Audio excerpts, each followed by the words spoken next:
Mohan Yadav cabinet की बैठक में 1 अप्रैल को कई अहम प्रस्तावों पर मुहर लगी। मीटिंग में मुख्यमंत्री सुगम बस परिवहन सेवा को मंजूरी दी गई। मोहन सरकार ने तय किया है कि प्रदेश में सुगम परिवहन सेवा शुरू कर बसों का व्यवस्थित और सुचारू संचालन किया जाएगा। इस सेवा के मुताबिक बस ऑपरेटर्स को एंगेज कर ये सुनिश्चित किया जाएगा कि उन्हें किसी तरह का नुकसान न हो। राज्य स्तर पर होल्डिंग कंपनी के गठन के लिए 101 करोड़ रुपए दिए गए हैं। इसके बाद आगे की राशि का इंतजाम किया जाएगा।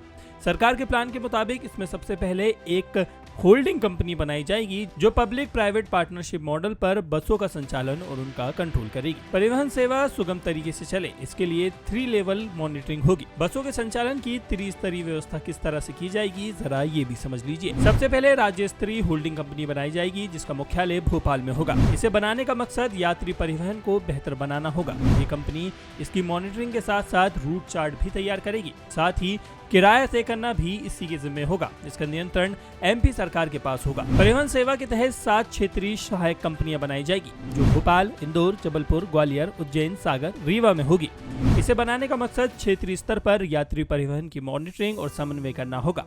इसका कंट्रोल राज्य स्तरीय होल्डिंग कंपनी के पास होगा। फिलहाल मध्य प्रदेश के 20 शहरों में सार्वजनिक परिवहन के लिए SPVS गठित है, जिसमें से 16 काम कर रही है। उन सभी कंपनियों को 7 संभागीय कंपनियों के रूप में मर्ज किया जाएगा। तीसरे लेवल में एक जिला स्तरीय यात्री परिवहन समिति बनाई जाएगी जो हर जिले में होगी, जिसका मकसद जिलों में यात्री सेवाओं की निगरानी करना, स्थानीय जरूरतों का ध्यान रखना होगा। इस समिति में मंत्री, कलेक्टर और अन्य जनप्रतिनिधियों को सदस्य बनाया जाएगा।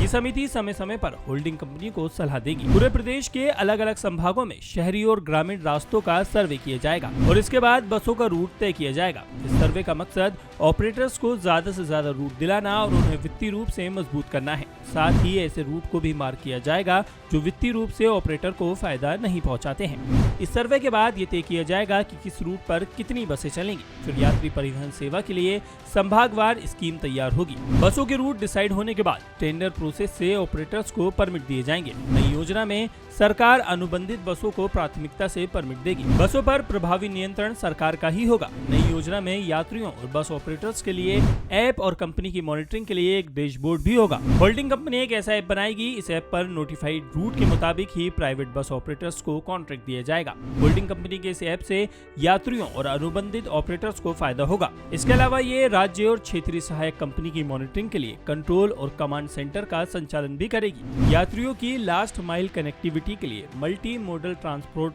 उपलब्ध कराना भी इनके ही जिम्मे होगा। बस ऑपरेटर्स को बेहतर माहौल और उन्हें लगातार बिजनेस देने का प्रावधान भी इस नई परिवहन सेवा योजना में किया गया है, जिससे ऑपरेटर्स की बस सेवाएं बाधित न हो और यात्रियों को भी कोई परेशानी न हो। इसके लिए जो ऐप तैयार किया जाएगा उसी के जरिए इस पूरी परिवहन सेवा की मॉनिटरिंग की जाएगी।